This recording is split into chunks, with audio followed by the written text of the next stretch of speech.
राधे राधे, हरे कृष्णा। कैसे हो आप सब? आशा करती हूँ कि मेरे ठाकुर जी की कृपा से आप सभी ठीक होंगे, अच्छे होंगे, स्वस्थ होंगे। मैं भी ठीक हूँ। चलो चलते हैं आज ब्लॉग की तरफ। ब्लॉग है राधा जी की छठी कब मनाएं, किस दिन मनाएं, कैसे मनाएं। तो चलें बताते हैं आपको राधा जी की छठी के बारे में। तो जैसे आपको पता है 11 तारीख को हमने मनाई थी राधा जी की अष्टमी।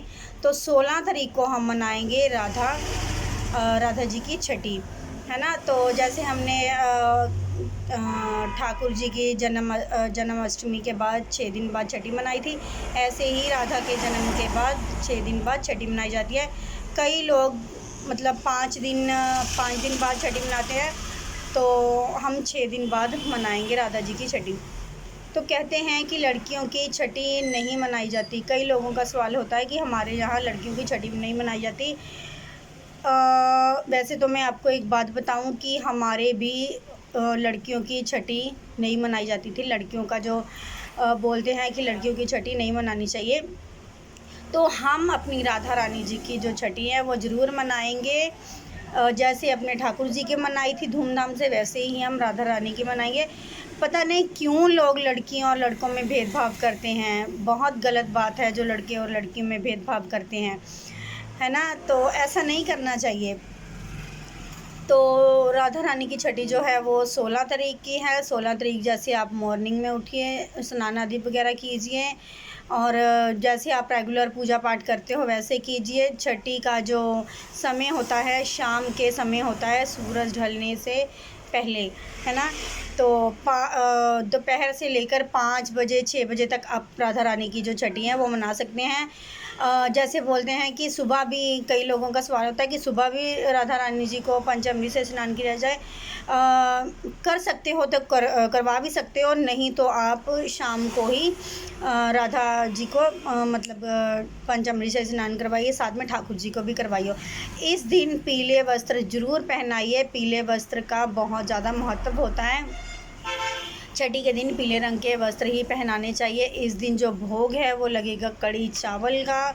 छठी के दिन कढ़ी चावल का ही भोग लगता है।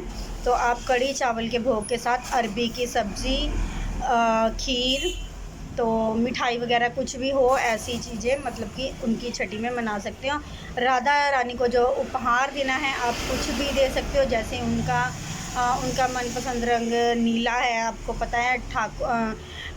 ठाकुर जी भी राधा जी के बिना अधूरे हैं। कृष्ण कन्हैया हमारी राधा जी के बिना अधूरे हैं। वो भी अपनी राधा रानी की बहुत सेवा करते हैं। तो हम भी अपनी राधा रानी के चरणों में रहना चाहते हैं, ठाकुर जी के चरणों में रहना चाहते हैं। तो ऐसे ही आप राधा रानी की छठी वगैरह मनाइए। उन्हें उपहार में जो आप देना चाहते हैं वो दीजिए। जैसे पायल वगैरह हो गई, चूड़ियाँ हो गई, है ना। कोई भी मतलब कि ड्रेस वगैरह हो गई, ऐसे कुछ भी आप राधा रानी जी को छठी पर दे सकते हैं उपहार के स्वरूप में, है ना। तो ऐसे हम लाडो की जो छठी हैं, और उनके बाद उनकी बलाई लीजिए कि हमारी लाडो का आज मतलब नामकरण है, तो उनकी बलाई लीजिए, है ना। 3 बार बलाई ली जाती है, वो लीजिए। तो उसके बाद उनकी नज़र उतारिए। 10 20 रुपए लेकर लाडो रानी के ऊपर से वार कर वो किसी गरीब में दे दीजिए, या कोई मतलब किसी को भी गरीब में दे दीजिए, मंदिर में दे दीजिए, या किन्नर को दे सकते हैं आप, है ना। तो ऐसे आप राधा जी की जो छठी हैं वो मना सकते हैं। तो ये बहुत गलत बात है जो लड़का लड़की में भेदभाव करते हैं, ऐसा नहीं करना चाहिए। तो आज मैंने इसी पर वीडियो बनाई थी कि मैं आपको बता दूं कि लाडो रानी की छठी किस दिन है, कब है। तो मैं आपको जैसे मैंने बताया था कि मैं बहुत उत्साहित थी कि मैं अपने घर में राधा रानी को लेकर आऊं। तो मेरे ठाकुर जी की इतनी ज़्यादा कृपा हुई, मेरे से इतनी ज़्यादा कृपा हुई कि अपनी लाडो रानी को मैं घर में लेके आई। तो बहुत ज़्यादा खुशी मिलती है जब भगवान के चरणों के साथ हम लग जाते हैं, भगवान के चरणों की सेवा करते हैं। और अपने घर की जो चाबियां होती हैं वो अपने अष्टमी पर ठाकुर जी की छठी पर हमने ठाकुर जी को दी थी अपने घर की चाबियां और तिजोरी की चाबियां। ऐसे ही आप छठी पर राधा रानी जी को भी अपने घर की चाबियां वगैरह दीजिए। उन्हें कहिए कि राधा रानी अब ये घर तुम्हारा है, आप इसकी ज़िम्मेवारी उठाओ। मैंने जितनी उठानी थी मैंने उठा ली।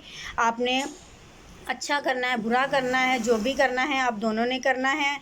तो ऐसे आप लाडो रानी की जो छठी है वो मनाएं। तो राधे राधे, श्रीमन नारायण। मेरा व्लॉग पसंद आया हो लाइक कमेंट शेयर ज़रूर कीजिए। मेरे चैनल को सब्सक्राइब करना मत भूलिए। फिर से राधे राधे, श्रीमन नारायण।